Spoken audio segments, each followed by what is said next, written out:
Friends, EVS super TET के according है। आज 15 क्वेश्चन से शुरू करते हैं। पर्यावरण अध्ययन क्या है? पहला क्वेश्चन ऑप्शन 1 भौतिक पर्यावरण है, मानव निर्मित पर्यावरण है। नंबर 3 भौतिक एवं मानव निर्मित पर्यावरण की अंतःक्रिया उपयुक्त में सभी, क्योंकि हम सभी जानते हैं जो पर्यावरण है वो मानव और प्रकृति दोनों से मिलकर बना हुआ है, दोनों के बीच अंतःक्रिया होती है और इसे ही पर्यावरण अध्ययन या पर्यावरण का अध्ययन कहलाता है। इसलिए यहाँ पर होगा उपयुक्त में सभी। अगला क्वेश्चन प्रश्न श्री नारायण धर्म परिपालन के नेता कौन थे? श्री नारायण धर्म परिपालन के नेता कौन थे? यहाँ पर होंगे श्री नारायण गुरु। और श्री नारायण धर्म परिपालन जो है आंदोलन है ये केरल में हुआ था और इसके नेता श्री नारायण गुरु थे। चलिए आगे नेक्स्ट क्वेश्चन। चिपको आंदोलन के प्रमुख नेता कौन थे? चिपको आंदोलन के प्रमुख नेता बहुगुणा जोशी, सुंदरलाल बहुगुणा जोशी थे और इन्होंने पेड़ों को बचाने के लिए, पर्यावरण को सुरक्षित करने के लिए चिपको आंदोलन का नेतृत्व किया था। अगला क्वेश्चन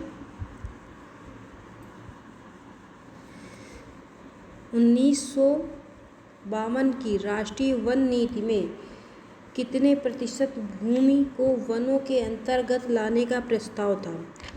इसमें 33%। 1952 की राष्ट्रीय वन नीति में 33% वनों के अंतर्गत लाने का प्रस्ताव था, भूमि को लाने का प्रस्ताव था। यहाँ पर 33% होगा। चिपको आंदोलन के प्रवर्तक कौन हैं? चिपको आंदोलन के जो नेता हैं वो सुंदरलाल बहुगुणा जोशी हैं, लेकिन प्रवर्तक की बात करेंगे तो चंडी प्रसाद भट्ट हैं और इन्होंने पेड़ों को काटने से रोकने के लिए आंदोलन किया था। और ये चिपको आंदोलन चमोली जिले के गोपेश्वर नाथ स्थान में 1973 ईस्वी को हुआ था। 1973 ईस्वी को हुआ था। नेक्स्ट प्रदूषित जल में किस गैस की कमी हो जाती है? प्रदूषित गैस में किस गैस की कमी हो जाती है? इसकी बात करेंगे तो carbon monoxide, hydrogen, oxygen, carbon dioxide. तो ये ऑक्सीजन होगी। जो प्रदूषित जल में ऑक्सीजन कम हो जाती है और हाइड्रोजन जो है वो बढ़ जाती है। हाइड्रोजन जो होती है वो बढ़ जाती है और ऑक्सीजन जो होती है वो घट जाती है।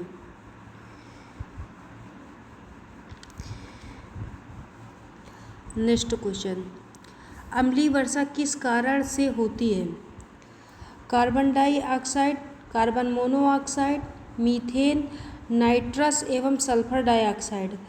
तो इसमें होगा नाइट्रस एवं सल्फर ऑक्साइड। वर्षा के जल में मतलब वर्षा जो है, वर्षा के जल का अम्लीय इसलिए होता है क्योंकि सल्फर डाइऑक्साइड और नाइट्रोजन डाइऑक्साइड तथा नाइट्रस ऑक्साइड उत्तरदायी होते हैं इसके अम्लीय वर्षा का।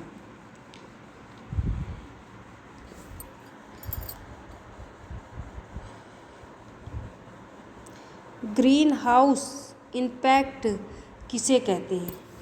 ग्रीन हाउस इम्पैक्ट किसे कहते हैं? गैसों के वायुमंडल में एकमात्र होने से पृथ्वी के वातावरण का गर्म होना, अम्लीय वर्षा, कालीय वर्षा, उपयुक्त में से कोई नहीं। ग्रीन हाउस गैस गैसों के वायुमंडल में एकमात्र नहीं होगा, यहाँ पर एकत्र होगा। यहाँ पे होगा एकत्र। एकत्र एकत्र होने से पृथ्वी के वातावरण का गर्म होना ग्रीन हाउस इम्पैक्ट है। ये जब कार्बन ऑक्साइड गैस है पृथ्वी से लौटती हुई विकिरणों को रोककर पृथ्वी के जैसे कार्बन डाइऑक्साइड है ना जो गैस, वो पृथ्वी से लौटती हुई विकिरणों को रोक लेता है, और जब वो रोक लेता है तो पृथ्वी का तापमान बढ़ जाता है। इसे ही ग्रीन हाउस इम्पैक्ट कहते हैं। पर्यावरण से क्या अभिप्राय है? पर्यावरण से क्या अभिप्राय है? वे परिस्थिति जिनमें कोई व्यक्ति या वस्तु रहती है, वे परिस्थिति जिनमें कोई व्यक्ति या वस्तु विकसित होती है, यह उन प्रभावों का योग है जो जीवन और चरित्र के विकास को निभाते हैं। उपयुक्त में सभी होगा इसमें। नेक्स्ट क्वेश्चन, ब्रह्म समाज की स्थापना किसने की थी? ब्रह्म समाज की स्थापना राजा राम मोहन राय ने की थी, देवेंद्रनाथ टैगोर ने की थी, ईश्वर चंद्र विद्यासागर ने की थी, स्वामी दयानंद विवेकानंद नहीं होंगे, तो यहाँ पर होगा राजा राम मोहन राय 1828 ईस्वी में की थी। 1828 ईस्वी में राजा राम मोहन राय ने ब्रह्म समाज की स्थापना की थी। प्रार्थना समाज की स्थापना किसने की थी? राजा राम मोहन राय ने की थी, ईश्वरचंद्र विद्यासागर ने की थी, आचार्य देवेंद्र नाथ टैगोर ने की थी, आत्माराम पंडुरंगा ने की थी। प्रार्थना समाज की स्थापना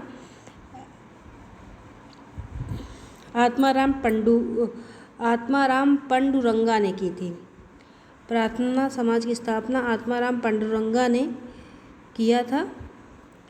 और ये मतलब जब आचार्य केशवानंद की महाराष्ट्र की यात्रा हुई थी और उनकी यात्रा से प्रभावित होकर आत्माराम पंडुरंगा और महादेव गोविंद रानडे दोनों लोग ने मिलके 1867 ईस्वी में बम्बई में प्रार्थना 1867 में बम्बई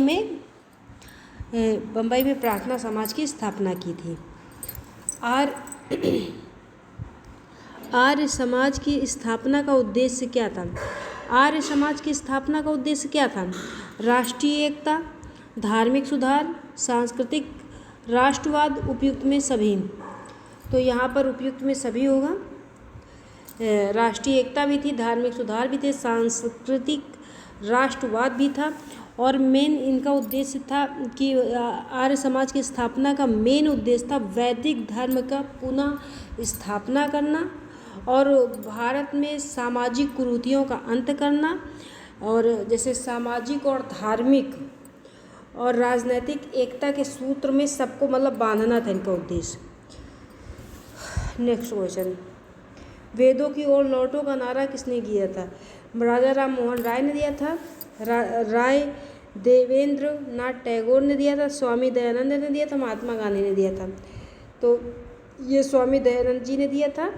इन्होंने कहा था कि वेदों की ओर लौटें। अगला क्वेश्चन, 19वीं शताब्दी के प्रारंभ में सांस्कृतिक जागरण के अग्रदूत कौन थे? 19वीं शताब्दी के प्रारंभ में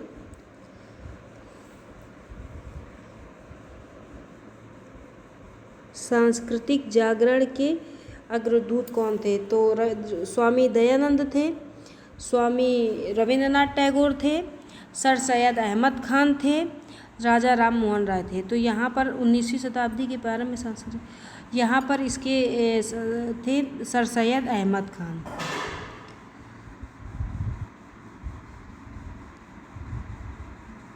सर सैयद अहमद खान नहीं होंगे, राजा राम मोहन राय होंगे।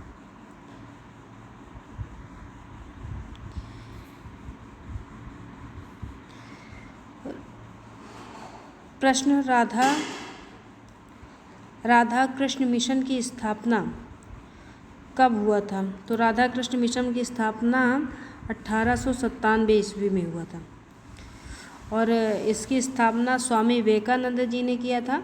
और जैसे कि इनके गुरु का नाम के नाम पे इन्होंने अपने राधा कृष्ण मिशन की स्थापना की थी। Like, share and subscribe. Thank you for watching. धन्यवाद।